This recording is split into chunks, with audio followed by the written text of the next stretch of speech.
안녕하세요, 모카네입니다. 오늘은 간만에 고기고기한 메뉴를 들고 왔어요. 유튜브 보다가 성시경님이 새로운 레시피를 올린 거예요. 썸네일에 완전 꽂혀서 와 이게 뭐야 하고 보니 그것은 무려 삼겹살 가지볶음. 마침 집에 삼겹살도 있고 가지도 있으니 이것은 시그널. 성시경님 레시피 참고해서 바로 해볼게요. 우선 파는 적당히 많이 썰어주시고요. 가지는 식감이 살아있도록 큼직하게 잘라주세요.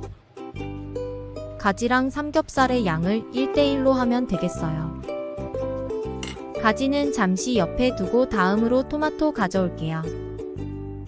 토마토의 종류는 어떤 것이라도 크게 상관없어요. 우선 꼭지 따주고 잘라주도록 할게요. 토마토는 적당히 먹기 좋은 사이즈로 잘라주면 돼요. 저는 간편하게 8등분 정도로 잘라줬습니다. 토마토 몸에 좋은 건 다들 아시죠? 건강 생각해서 몸에 좋은 건 일단 넣고 봅니다. 토마토는 살도 안 찌니까요. 다 잘랐으면 토마토도 잠시 옆에 빼둘게요. 자, 드디어 오늘의 주인공 삼겹살 등장하실게요. 집에 삼겹살이 없으면 목살이나 돼지고기면 괜찮아요. 삼겹살도 식감을 위해서 적당한 두께로 잘라줄게요.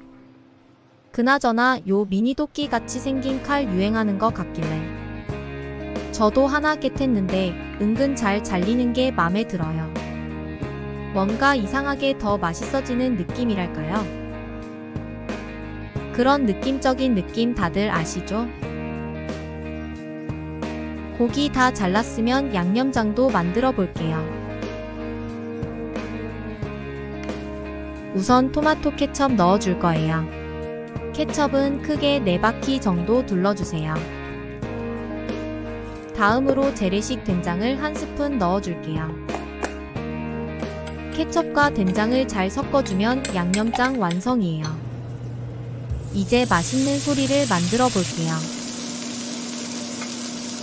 삼겹살 넣어주고 지글지글 구워주세요. 양념장 넣으면 고기가 익었는지 잘 안 보이잖아요. 양념장 넣기 전에 충분히 양면 다 익혀주세요. 사실 이때가 제일 힘든데 못 참겠으면 한 조각 먹어요. 다음으로 파 송송 넣어주고 같이 볶아줄게요. 파가 살짝 익어서 파기름이 나오면 더 좋아요. 고기가 어느 정도 다 익었다 싶으면 가지도 넣어주세요. 가지는 금방 익으니까 처음부터 넣으면 너무 물러져요. 가지가 절반 정도 익을 정도로 볶아주세요. 조금 물렁해진다 싶으면 준비된 거예요. 이제 만들어 놓은 양념장 2스푼 넣어줄게요. 케첩이랑 된장이라니 뭔가 이상할 수도 있는데요.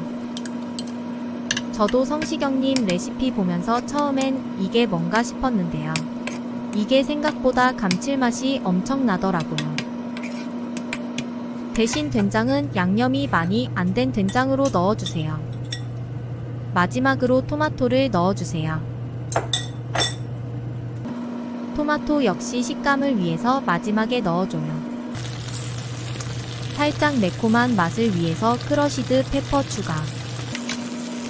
이제 맛있어지길 바라면서 볶아주세요. 토마토에서 즙이 나올 때까지만 볶아주면 돼요. 토마토 즙이 양념과 섞이면서 맛 업그레이드. 자, 이제 플레이팅하고 맛있게 먹어볼게요. 참 마지막에 파슬리 톡톡은 옵션이에요.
오늘 한 끼도 잘 먹었습니다.